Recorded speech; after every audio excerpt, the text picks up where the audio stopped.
Welcome back. This is the part 2 of Unit 1 UGC-NET Forensic Science.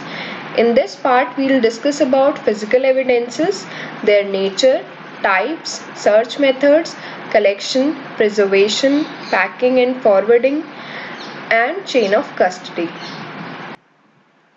The two major terms used in crime scene investigation are corpus delicti, that is body of the crime, and modus operandi, that is method of the crime. So based on how the evidences are found, they are classified as direct evidences and circumstantial evidences.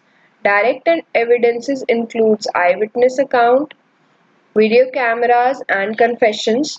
Circumstantial evidences are further divided into physical evidences, biological evidences and chemical evidences. On the basis of their importance, evidences are classified as class evidence, individual evidences and trace evidences. Class evidences narrow down the search to a particular group or to a particular group of person or things. For example, hair without follicle.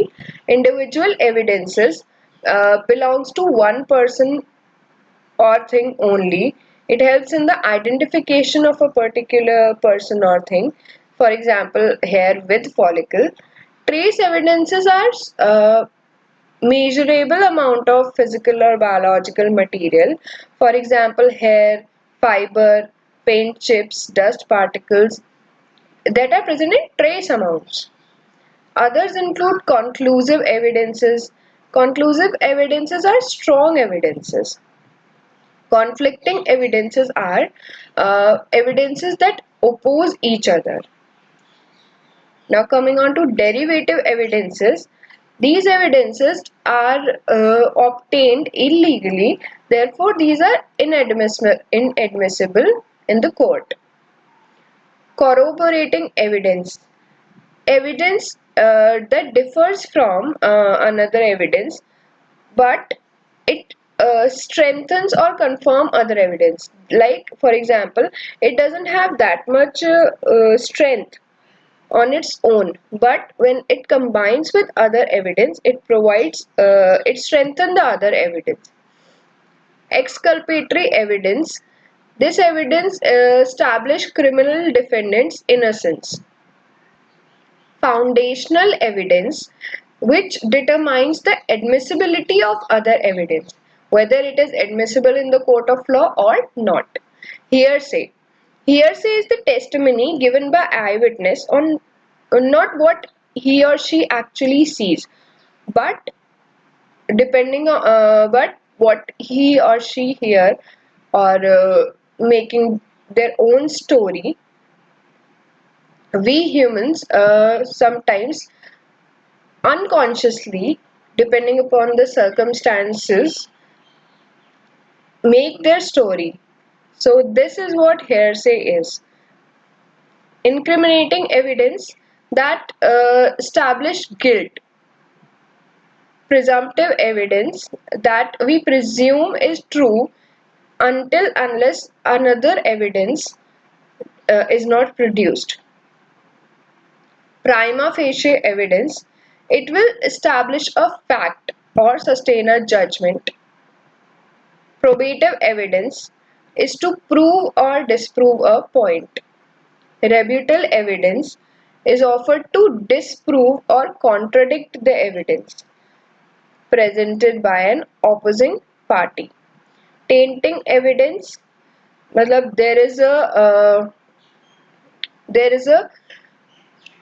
modification in the original evidence, thus it is inadmissible in the court.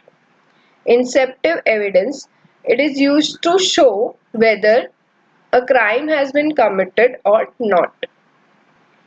Searching of evidences, these are the various search methods. First is the strip or line method, in which we start searching from this part and then within the lines we will reach the end. Now spiral, in which we start searching in a spiral pattern from outer circle towards the inner circle. In quadrant or zone method, the whole area is divided into small quadrants or zone, and these zones are searched. Grid method, it is a combination of horizontal and vertical lines. It started from this and then it turns back like this. Pie or wheel method, in which a circular area is divided into different areas, small areas, and then these areas are searched. Strip or line method, spiral method, and grid method is suitable for smaller areas, whereas zonal or quadrant or pie, wheel, or ray method are for broader areas.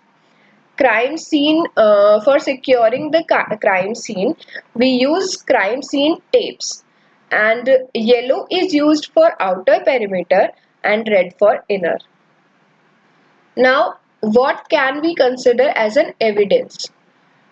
So, the factors affecting evidentiary value are relevancy, it should be relevant to the crime scene, continuity, purity, and integrity. So these are the various factors that corresponds to the probative value of the evidences.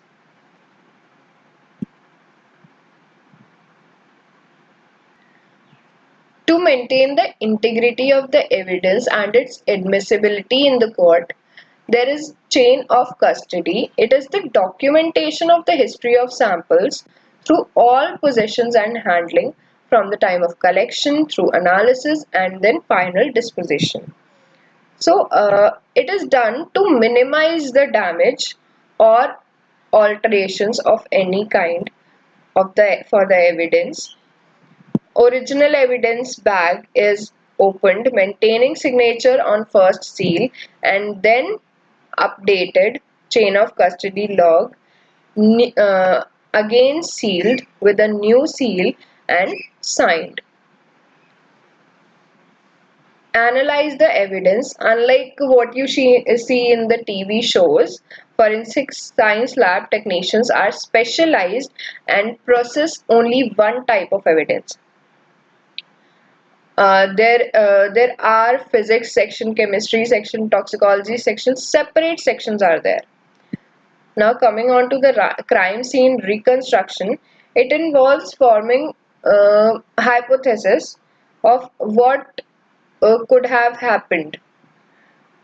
It explains the sequence of events before the crime has been committed, through its commission, and after its commission. Requirements for packaging: unbreakable plastic pill bottles, manila envelope, screw cap glass vials, cardboard pill boxes, druggist fold, etc. are needed. Substrate control should be taken from the area from where the physical evidences has been deposited, the closer area or the closer material. Say if I have to collect a soil with blood, so I will also collect a substrate control of only soil near the area of the evidence. Now, other requirements include latex gloves, protective shoes, liquid repellent coveralls, suits, particle mask, respirator, goggles, or face shield. Now, evidences and their collection and packaging. For knives, guns, tools, and other weapons, firstly, the guns should be unloaded, and the cartridges, the bullets, etc. are separately packaged. Knives, all these sharp tools are first immobilized and then secured by a means of string so that it could not touch any surface. and then placed in a suitable box or size. Also, the precaution is written on the box. Hair and fibers, they should be placed in glazed surface, cellophane, filter or blotting paper, which should be carefully folded along the length of the exhibit.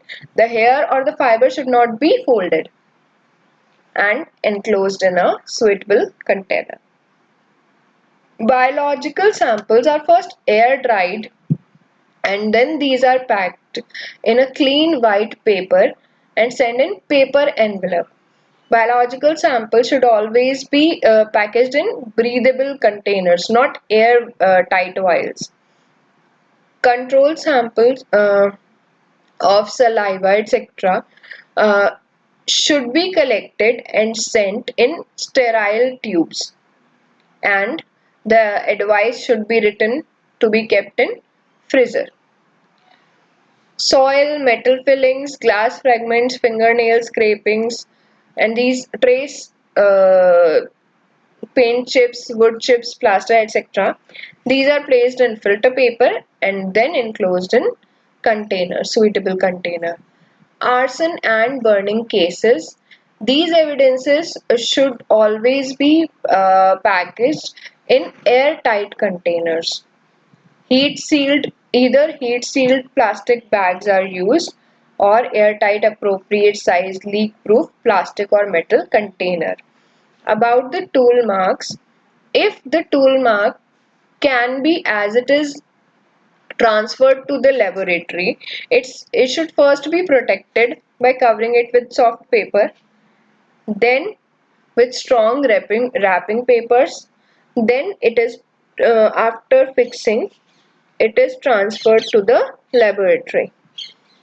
In case the tool mark is on roads or something that cannot be transferred to the laboratory, some immobile things, so casting has been done after proper photography. Now firearms are first unloaded and then packaged in cellophane sheet in cloth cover and then sealed properly. As I have already told you that bullets and cartridge cases are separately packaged. Question documents, these are packaged in polythene or plastic envelopes and then in a paper envelope. Drug samples, these are collected in heat sealed plastic pouches or airtight pouches. Thank you for watching. For more such presentations, please visit our channel. Thank you.